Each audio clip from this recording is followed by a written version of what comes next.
Good morning बच्चों। आज जो अपन पढ़ने जा रहे हैं वो है वायरस, विरोइड, प्रियॉन्स और लाइकेन। बच्चों ये जो टॉपिक है ये बहुत ही छोटा है और बहुत ही इम्पोर्टेंट टॉपिक है, क्योंकि इससे भी अक्सर नीट में एक क्वेश्चन तो आ ही जाते हैं। इसलिए बहुत ही छोटा पार्ट है, इसको आप अच्छे से क्लियर करके रखेंगे। देखिए, इसमें अपन एनसीईआरटी से रीडिंग देते हैं कि एनसीईआरटी इसमें क्या कहते हैं।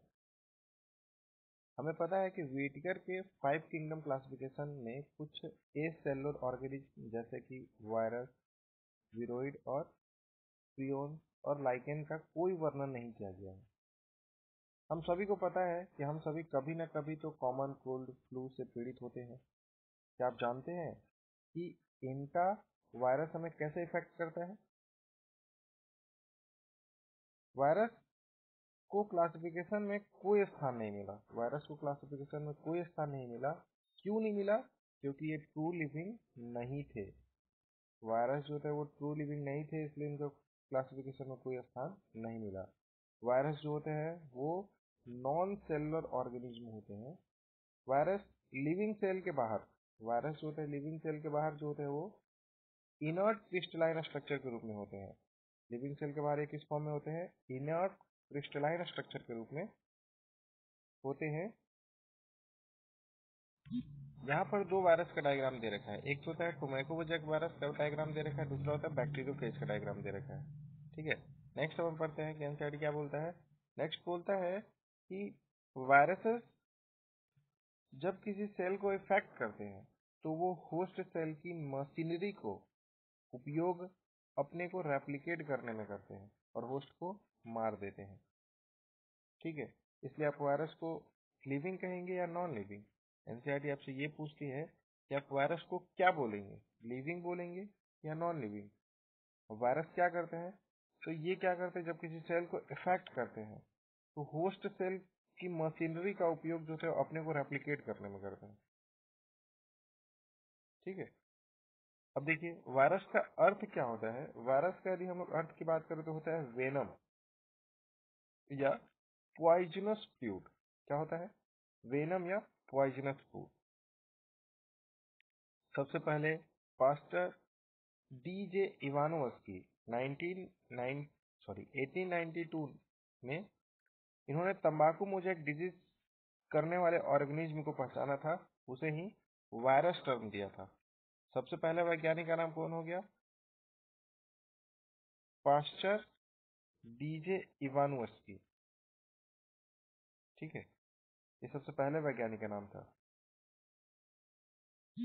इन्होंने देखा कि ये बैक्टीरिया से भी छोटे होते हैं। क्यों? क्योंकि ये बैक्टीरिया प्रूफ फिल्टर से पास हो जाते थे। फिर उसके बाद अगले वैज्ञानिक आए जिसको बोलते हैं एम.डब्ल्यू. बिजरैनी। 1898 में इन्होंने पाया कि इन्फेक्टेड तंबाकू के प्लांट का रस जो था वो हेल्दी तंबाकू प्लांट में इन्फेक्शन पैदा कर सकता है। तो बिजरैनिक ने इस फ्लूइड को कंटेजियम वाइवम फ्लूइडम, या इसको हम लोग ऐसे बोल सकते हैं इन्फेक्शियस लिविंग फ्लूइड कहा। उसके बाद जो तीसरे वैज्ञानिक थे वो थे W.M. स्टानले। ये 1935 में इन्होंने बताया था कि वायरस को क्रिस्टलाइन किया जा सकता है। क्रिस्टलाइन किया जा सकता है मतलब कि इसे रवेदार बनाया जा सकता है। अब क्रिस्टल क्या होते हैं? क्रिस्टल जो होते हैं मुख्यतः जो होते हैं वो क्या होते हैं? प्रोटीन होते हैं। ये स्पेसिफिक होस्ट सेल के बाहर तो इनर्ट होते हैं, लेकिन जैसे ही वो उसके अंदर आ जाते हैं, जैसे ही ये होस्ट सेल में आ जाते हैं, ये एक्टिव हो जाते हैं। इसलिए इसे क्या बोलते हैं? इसलिए वायरस को ऑब्लिगेट पैरासाइट बोलते हैं। क्यों? क्योंकि ये होस्ट सेल के बाहर क्या होते हैं? इनर्ट, लेकिन जैसे ही होस्ट सेल में आ जाते हैं तो ये क्या हो जाते हैं? एक्टिव हो जाते हैं। इसलिए वायरस क्या हो गया? ये ऑब्लिगेट पैरासाइट। देखिए यहाँ पर 3 वैज्ञानिक का नाम है, 3 साइंटिस्ट का नाम है, जिसको याद करना बहुत इंपॉर्टेंट है। इसको याद करने का एक छोटा सा ट्रिक देख सकते हैं। जैसे कि सबसे पहला वैज्ञानिक है, सबसे पहले जो साइंटिस्ट का नाम है वो है डी इवानोवस्की। तो अपन इसको ऐसे क्या लिख सकते हैं? इसको अपन डीजे लिख सकते हैं। इसको लिख दिए डीजे। MW को MWB, इसको अपन क्या लिख सकते हैं, BMW। तो अपन ऐसा बोल सकते हैं कि डीजे बाबू BMW पर बैठकर एम स्टानले के घर गए। किसके घर गए? एम स्टानले के घर गए। अब तो याद कर सकते हैं, सबसे पहला वैज्ञानिक कौन था? DJ Ivanovsky, 1982, sorry 1892। अगला जो वैज्ञानिक था क्या था? MW विजरेनिक, ये था 1898। और तीसरा जो साइंटिस्ट था वो था WM स्टानले, ये था 1935। इसको याद करेंगे, ट्रिक क्या हो गया कि डीजे बाबू BMW पर बैठ के किसके घर गए? एम स्टानले के घर गए। ऐसे अपन तीनों वैज्ञानिक का नाम याद कर सकते हैं। नेक्स्ट पैराग्राफ देखते हैं। नेक्स्ट पैराग्राफ क्या बोलता है कि वायरस में जो प्रोटीन होता है, वायरस में प्रोटीन के साथ साथ जेनेटिक मटेरियल भी होता है। जेनेटिक मटेरियल में DNA या RNA हो सकता है। किसी भी वायरस में DNA या RNA दोनों नहीं हो सकते, दोनों नहीं होते। मतलब या तो DNA होगा या तो RNA। No virus contain both RNA and DNA। मतलब किसी भी वायरस में RNA और DNA दोनों नहीं होते, दोनों में से कोई एक ही होगा। वायरस में एक न्यूक्लियोप्रोटीन होता है और इसका जेनेटिक मटेरियल जो होता है वो क्या होता है? इन्फेक्शियस होता है, मतलब कि संक्रमण करने वाला होता है। यह सामान्यतः प्लांट को इन्फेक्ट करने वाले वायरस को, जो सामान्यतः जो प्लांट को इन्फेक्ट करते हैं वो वायरस क्या होते हैं? सिंगल स्ट्रैंड RNA होते हैं। ठीक है, जो प्लांट को इफेक्ट करता है वो क्या होते हैं? Single strand RNA। और जो एनिमल को इफेक्ट करते हैं वो सिंगल स्ट्रैंड RNA भी हो सकते हैं और डबल स्ट्रैंड RNA भी हो सकते हैं। मतलब कि जो वायरस प्लांट को इफेक्ट करता है वो सिंगल स्ट्रैंड RNA होता है, ये तो फिक्स हो गया। लेकिन जो एनिमल को इफेक्ट करता है वो सिंगल स्ट्रैंड RNA भी हो सकता है और डबल स्ट्रैंड RNA भी उसमें हो सकता है। और डबल स्ट्रैंड DNA भी हो सकता है। मतलब जो एनिमल को इफेक्ट करता है उसमें कुछ भी हो सकता है, या तो सिंगल स्ट्रैंड RNA हो सकता है, डबल स्ट्रैंड RNA हो सकता है, डबल स्ट्रैंड DNA हो सकता है। ठीक है, नेक्स्ट अपन बात करते हैं कि बैक्टीरियल वायरस, या जिसको हम लोग बैक्टीरियोफेज बोलते हैं, में प्रायः डबल स्ट्रैंड DNA होता है। जो बैक्टीरियोफेज होते हैं उसमें क्या होता है? डबल स्ट्रैंड DNA होता है। जैसे यहाँ एक बैक्टीरियोफेज का डायग्राम दे रखा है, ये एक बैक्टीरियोफेज है जिसका जेनेटिक मटेरियल क्या होगा? Double strand DNA। ठीक है, ये आपको याद रखना है, इसी से क्वेश्चन बनते हैं, ये इंपॉर्टेंट क्वेश्चन है। ठीक है, चलिए अब अपन आगे देखते हैं।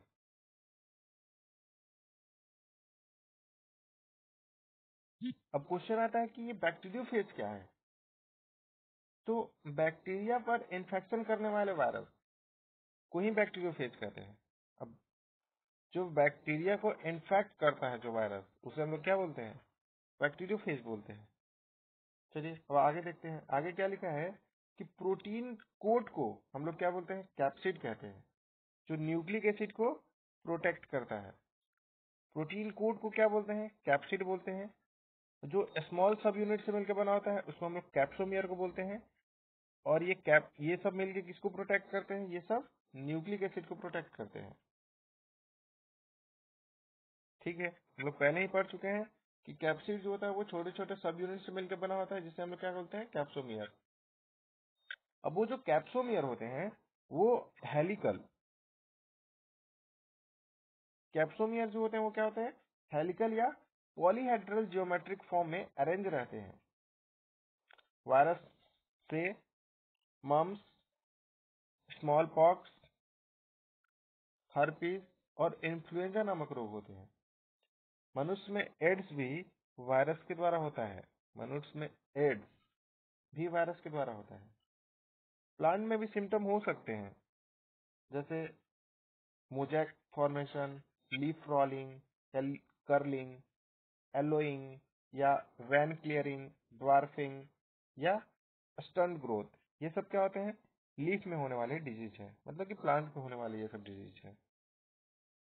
ठीक है, देखो बच्चों, ये जो अपन अभी पढ़े कि मम्स किससे होता है, वायरस के कारण होता है, स्मॉल पॉक्स किससे होता है, वायरस के कारण होता है, ये सब क्वेश्चन पहले आते थे। पर ये सब अब क्वेश्चन नहीं आते, लेकिन फिर भी अपन ध्यान में रखेंगे कि कौन सा डिजीज जो है वो किस में होता है। सबसे पहले ये ध्यान रखेंगे कि कौन सा डिजीज किस में होता है, और दूसरा चीज क्या ध्यान रखना है कि किसके कारण होता है। जैसे यदि आपसे पूछा जाए कि मम्स किस में होता है, प्लांट में होता है, एनिमल में होता है, बोल देंगे एनिमल में होता है। अब किसके कारण होता है यदि पूछा जाए, बैक्टीरिया के कारण होता है, वायरस के कारण होता है, फंजाई के कारण होता है, तो आपको पता होना चाहिए कि ये वायरस के कारण होता है। नेक्स्ट नेक्स्ट है वायरोइड। तो वायरोइड में 1971 में थियोडाइनर ने वायरोइड को डिस्कवर किया था। ये वायरस से भी छोटे होते हैं। इनसे पोटैटो स्पिंडल रोग, पोटैटो स्पिंडल ट्यूबर रोग नामक रोग होता है। ठीक है, कौन सा रोग होता है? Potato spindle tuber disease. इसमें फ्री आरएनए होता है, इसमें फ्री आरएनए होता है तथा प्रोटीन कोट नहीं पाया जाता, इसलिए इसे विरोइड कहते हैं। याद रखिएगा, वायरस में आरएनए भी होता है, प्रोटीन भी होता है, बट विरोइड के केस में केवल आरएनए होता है, प्रोटीन नहीं होता, इसलिए इसे विरोइड कहते हैं। और विरोइड के जो आरएनए का मॉलिक्यूलर वेट होता है वो कम होता है। तो वायरोइड को पहचानने का क्या तरीका हो गया? सबसे पहला, किसमें प्रोटीन कोट नहीं होता, और दूसरा, इसका आरएनए का मॉलिक्यूलर वेट क्या होता है? कम होता है। ठीक है, नेक्स्ट अपन बात करते हैं प्रियोन्स। अब प्रियोन्स क्या है? तो मॉडर्न मेडिसिन के अनुसार एक इन्फेक्शियस न्यूरोलॉजिकल डिजीज का खोजा गया, मतलब ऐसा एक डिजीज पाया गया जो कि इन्फेक्शियस था और न्यूरोलॉजिकल डिजीज था, जो एजेंट के द्वारा ट्रांसमिट होता था और जिसमें प्रोटीन के फोल्डेड पाए जाते हैं। इसका जो साइज होता है, इसके एजेंट का जो साइज होता है, इसका साइज वायरस के साइज के सिमिलर होता है। मतलब वायरस के एजेंट का जो साइज होता है, सेम इसका भी साइज वही होता है। इसलिए इसके एजेंट को अपन क्या बोलते हैं? प्रियोन्स बोलते हैं। प्रियोन्स के द्वारा होने वाला और नोटेबल होने वाला, मतलब कि जिससे हम लोग पहचान सकते हैं, वो एक डिजीज है जिसको हम बोलते हैं बोवाइन स्पॉन्जिफॉर्म इंसेफेलोपैथी, जिसको कॉमन नेम में हम लोग क्या बोलते हैं? मैड काउ डिजीज कैटल में। और ह्यूमंस की बात करें तो इसमें होता है CR जैकब डिजीज, जो प्रियोन्स के कारण जो डिजीज होता है। ठीक, नेक्स्ट अपन बात करते हैं लाइकेन। लाइकेन एल्गी और फंजाई का सिम्बायोटिक एसोसिएशन होता है। एल्गल कंपोनेंट को अपन बोलते हैं फाइकोबायोन, और जो फंगल कंपोनेंट होता है उसे अपन क्या बोलते हैं? माइकोबायोन्ट। जो फाइकोबायोन्ट होते हैं वो ऑटोट्रोपिक होता है, जो फाइकोबायोन्ट होते हैं वो क्या होते हैं? ऑटोट्रोपिक होता है। और जो माइकोबायोन्ट होते हैं वो हेट्रोट्रोपिक होता है। एल्गी फंजाई के लिए भोजन बनाता है। अब एल्गी क्या करेगा? फंजाई के लिए भोजन बनाता है, जबकि फंजाई क्या करता है? वो एल्गी को शेल्टर शेल्टर देता है। शेल्टर मतलब कि आश्रय देता है, रहने का जगह देता है, और साथ में मिनरल और वाटर का एब्जॉर्प्शन भी करता है। इनके बीच में बहुत ही क्लोज एसोसिएशन होता है, इनके बीच में बहुत ही क्लोज एसोसिएशन होता है, और ये अनुमान लगाना असंभव है कि ये दो डिफरेंट ऑर्गेनिज्म हैं। मतलब कि ये एक दूसरे से ऐसे जुड़े होते हैं कि आपको अनुमान लगाना बहुत मुश्किल हो जाएगा कि ये दो जीव हैं। आप देखने पे बता नहीं सकते कि वो दो जीव हैं, जबकि वो दो जीव हैं। लाइकेन जो होते हैं वो पॉल्यूशन के गुड इंडिकेटर होते हैं, ये पॉल्यूटेड एरिया में नहीं उगते। तो लाइकेन जो होता है वो दो चीज से मिलकर बना होता है, एक होता है एल्गी और दूसरा होता है फंजाई। ठीक है, एल्गी क्या करता है? एल्गी जो होता है वो खाना बनाता है, जबकि फंजाई क्या करता है? तो फंजाई जो होता है वो रहने के लिए जगह देता है, साथ ही साथ जो होता है वाटर और मिनरल का एब्जॉर्प्शन भी करता है। ठीक है, तो हमको लगता है कि ये आपको समझ में आ गया होगा। जिसको नहीं समझ में आया होगा या जिसको कुछ डाउट होगा तो वो सब हमें कमेंट करके पूछ सकते हैं, अपना डाउट क्लियर कर सकते हैं। साथ ही साथ मैंने चैप्टर 1 का पूरा वीडियो अपलोड भी कर दिया है, आप लोग उसे देखिए और हमें कमेंट करके जरूर बताइए कि वो आपको कैसा लगा। क्या आप वैसा वीडियो चाहते हैं या जैसे हमने एनसीईआरटी को रीड करके बनाया, या आप ऐसा वीडियो चाहते हैं? तो आप लोग हमें ये कमेंट करके जरूर बताइए ताकि मैं जल्दी से जल्दी वीडियो बना सकूं। ठीक है, थैंक यू। और एक और बात, और भी बहुत सारे जो ट्रिक वाले वीडियो हैं वो मैंने बना के अपलोड कर चुका हूँ, उसे भी आप देखिए। ठीक है, और आप लोग को जहाँ भी प्रॉब्लम होता है हमें कमेंट करके बता सकते हैं, अपन उस पर वीडियो बना देंगे। धन्यवाद।